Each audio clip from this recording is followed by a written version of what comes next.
ചുമയ്ക്കുള്ള മരുന്ന് കഴിച്ച് മധ്യപ്രദേശിലും രാജസ്ഥാനിലും കുട്ടികൾ മരിച്ചുവെന്ന റിപ്പോർട്ടുകൾക്ക് പിന്നാലെ മാർഗനിർദ്ദേശങ്ങളുമായി കേന്ദ്ര ആരോഗ്യ മന്ത്രാലയം. ചുമ, ജലദോഷം എന്നിവയ്ക്കുള്ള മരുന്നുകൾ കുട്ടികൾക്ക് ഡോക്ടറുടെ നിർദ്ദേശപ്രകാരം മാത്രമേ നൽകാവൂ എന്ന് ആരോഗ്യ മന്ത്രാലയത്തിന്റെ നിർദ്ദേശം. മാനദണ്ഡങ്ങൾ പാലിക്കാത്ത മരുന്ന് നിർമ്മാണ യൂണിറ്റുകളുടെ ലൈസൻസ് റദ്ദാക്കുമെന്നും ആരോഗ്യ മന്ത്രാലയം മുന്നറിയിപ്പ് നൽകിയിട്ടുണ്ട്. ഡൽഹിയിൽ നിന്ന് വിനിത വിജിയാണ് ചേരുന്നത്. വിനിത, ഇത് വളരെ ഗുരുതരമായ ഒരു വിഷയമാണ്. അതുകൊണ്ട് തന്നെ നമുക്കറിയാം, കുഞ്ഞുങ്ങൾക്കൊക്കെ നമ്മൾ കഫ് സിറപ്പുകൾ കൊടുക്കുന്നത് എത്രത്തോളം വിശ്വസിക്കാം എന്നുള്ളത് വർഷങ്ങളായിട്ടുള്ള ഒരു പഴക്കമാണ്. പക്ഷെ അതിനെയൊക്കെ തകിടം മറിക്കുന്നതാണ് ഇപ്പോൾ വന്നിട്ടുള്ളത്. അതുകൊണ്ട് തന്നെ കൂടുതൽ ജാഗ്രതയിലേക്ക് കടക്കുകയാണ്.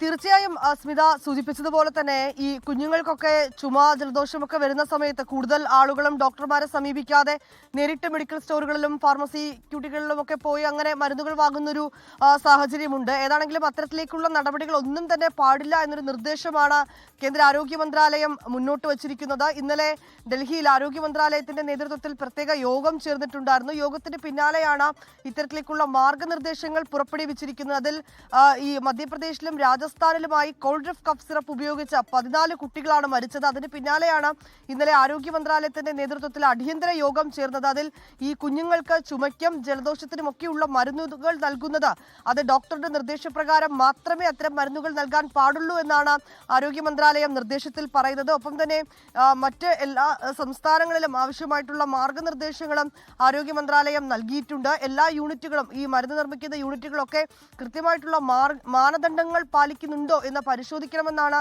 സംസ്ഥാനങ്ങൾക്ക് നൽകിയിരിക്കുന്ന നിർദ്ദേശം. ഇത്തരത്തിലേക്ക് മാനദണ്ഡങ്ങൾ പാലിക്കാത്ത യൂണിറ്റുകൾക്കെതിരെ കടുത്ത നടപടി ഉണ്ടാകുമെന്നും ഇന്നലെ ആരോഗ്യ മന്ത്രാലയം അറിയിച്ചിട്ടുണ്ട്. അതിന്റെ ആദ്യഘട്ടമെന്ന നിലയിൽ കാഞ്ചീപുരത്തുള്ള ഒരു മരുന്ന് നിർമ്മാണ കോൾഡ്രിഫ് നിർമ്മാണ യൂണിറ്റിനെതിരെ ഒരു കടുത്ത നടപടിയിലേക്കടക്കം കാര്യങ്ങൾ എത്തിയിരിക്കുകയാണ്. ആ യൂണിറ്റിന്റെ ലൈസൻസ് റദ്ദാക്കാനുള്ള നടപടികളിലേക്കാണ് എത്തിയിരിക്കുന്നത്. ലൈസൻസ് റദ്ദാക്കാൻ ഇന്നലെ ചേർന്ന യോഗം തീരുമാനിക്കുകയും അതിനുള്ള ശുപാർശ നൽകുകയും ചെയ്തിട്ടുണ്ട്.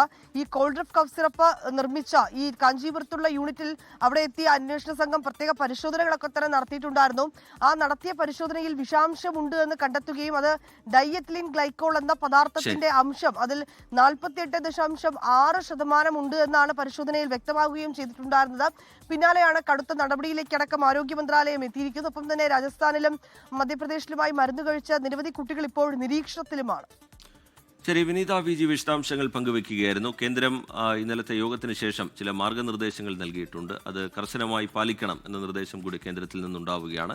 ലോകത്തെവിടെയായാലും ഏത് സമയത്തും 24 വാർത്തകളും ഓഗ്മെന്റഡ് റിയാലിറ്റി പാക്കേജുകളും എക്സ്പ്ലെയിനറുകളും വിശദമായി കാണാൻ ഞങ്ങളുടെ യൂട്യൂബ് ചാനൽ നിങ്ങൾക്ക് സബ്സ്ക്രൈബ് ചെയ്യാം.